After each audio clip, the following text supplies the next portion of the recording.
Assalamualaikum warahmatullahi wabarakatuh. Halo semuanya, kami dari kelompok 4 Teori Komunikasi. Dalam video ini kami akan membahas hasil wawancara yang kelompok kami lakukan tentang fenomena lonjakan kasus narkoba, suara dari masyarakat, tanggung jawab kita bersama yang terjadi di Indonesia khususnya pada awal tahun 2025. Sebelumnya kita perkenalan dulu. Saya Evita Sari. Saya Syabila Amriani. Saya Reno Aditya. Saya Nabila Zahra. Saya Naila Amalia. Saya Yuda Pratama.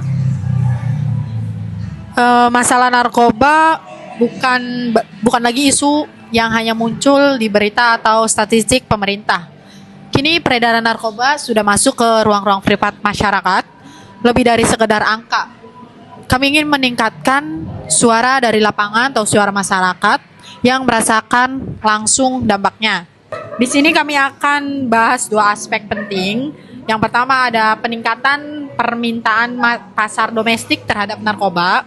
Yang kedua ada pentingnya edukasi yang konsisten dan berbasis komunitas dalam menanggulanginya. Selanjutnya ada Zara yang akan memaparkan latar sosial yang menyebabkan peningkatan tersebut.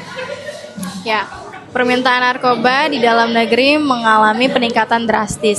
Tapi apa penyebab utamanya? Setelah pandemi COVID-19, banyak masyarakat, khususnya anak muda, mengalami tekanan mental dan ekonomi.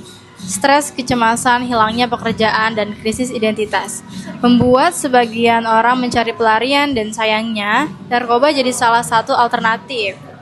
Yang lebih mengejutkan, distribusinya kini jauh lebih mudah. Media sosial telah menjadi jalur utama penyebaran narkoba, bukan lagi melalui jalur konvensional seperti di film atau berita kriminal. Transaksinya cepat, anonim, dan nyaris tanpa jejak. Untuk menggambarkan realitas ini, kami mewawancarai seorang karyawan swasta. Hasilnya akan dibacakan oleh Yuda.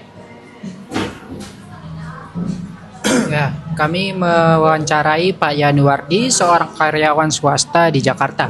Beliau membagikan pengalamannya secara langsung. Sekarang akses narkoba itu gampang banget, bahkan lebih mudah dari belanja online.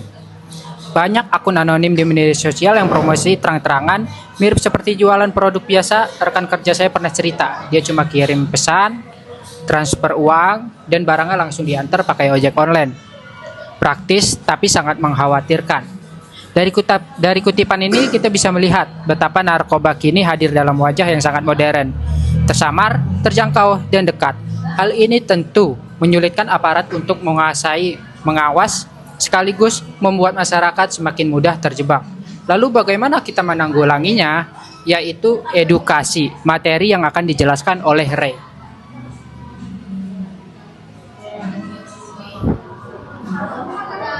Ketika penyebaran narkoba makin canggih dan terselubung, maka pertahanan terbaik bukan hanya hukum, tapi kesadaran masyarakat. Sayangnya, edukasi tentang narkoba di Indonesia masih bersifat seremonial. Seminar sekali seumur hidup, selebaran, dan slogan yang tak menyentuh realita. Padahal, masyarakat butuh edukasi yang rutin, relevan, dan dekat dengan keseharian. Kami lalu berbincang dengan seorang guru yang aktif menggerakkan edukasi berbasis komunitas. Penuturannya akan disampaikan oleh Naila. Bunda Reni adalah seorang guru sekaligus ibu rumah tangga yang aktif di lingkungan RW-nya. Berkata seperti ini, seringkali kita nggak sadar kalau anak-anak sudah terpapar narkoba. Secara tampilan mereka kelihatan baik-baik saja, padahal bisa jadi di tasnya sudah ada tembakau, sintetis, atau barang sejenisnya. Menurut saya, penyuluhan itu perlu dilakukan secara rutin dan praktis. Bukan cuma seminar sekali lewat, sosialisasi juga jangan cuma fokus ke sekolahan, tapi harus menyentuh langsung ke lingkungan warga biar lebih efektif.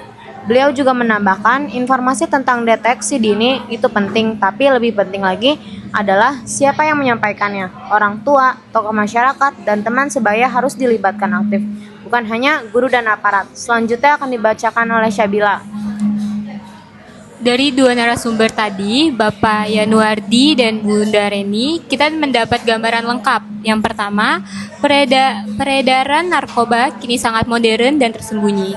Yang kedua, ada pencegahannya tidak cukup hanya dengan hukum, tapi harus melalui edukasi yang menyentuh kesadaran masyarakat. Apa yang bisa kita lakukan? Yang pertama, memperkuat literasi narkoba di sekolah dan rumah. Yang kedua, aktif forum RT, Karang Taruna, dan komunitas pemuda untuk penyuluhan yang rutin. Yang ketiga, jadikan edukasi sebagai budaya bukan formalitas. Mari jadi bagian dari perubahan, karena menyelamatkan generasi dari narkoba bukan hanya tugas negara, tapi tanggung jawab kita bersama. Terima kasih telah menyimak. Sampai jumpa dan mari terus sebarkan kesadaran. Sekian dari kelompok kami, kurang lebihnya mohon maaf. Wassalamualaikum warahmatullahi wabarakatuh. Bye. Thank you. It's the loneliest number that you'll ever do. Two can be as bad as one. It's the loneliest number since the number one.